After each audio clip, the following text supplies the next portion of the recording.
Hi అండి. ఈరోజు నేను దహి బెండి చేస్తున్నాను. సండే ఏంట బెండకాయ ఏంట అనుకుంటున్నారా? ఇది నిన్న చేశాను, ఈరోజు అప్లోడ్ చేస్తున్నాను.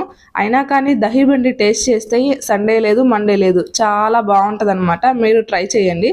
దీనికోసం అనేసి పోపు పెట్టుకొని ఆనియన్స్ అలా కరివేపాకు వేసుకొని ఫ్రై చేసుకోవాలి. దాంట్లోనే అల్లం వెల్లుల్లి పేస్ట్ వేసుకొని ఫ్రై చేసుకోవాలి. తర్వాత టమాటాలు వేసి ఫ్రై చేసుకోవాలి. తర్వాత మసాలా వేసుకోవాలి. ఉప్పు, కారం, పసుపు, గరం మసాలా అంత మసాలా అంతా వేసుకొని ఫ్రై చేసుకోవాలి. దీంట్లోనే బాగా కొట్టుకున్న పెరుగు కూడా వేసుకొని బాగా ఫ్రై చేసుకోవాలి. ఎలా అంటే ఆయిల్ అంతా పైకి రావాలి, అలా ఫ్రై చేసుకోవాలి. చూసారా ఆయిల్ అలా పైకి వచ్చిందో? ఇప్పుడు దీంట్లో కొంచెం వాటర్ పోసుకోవాలి. వాటర్ పోసుకొని బాగా కలుపుకొని 1 నిమిషం పాటు మూత పెట్టుకొని ఉడకపెట్టుకోవాలి.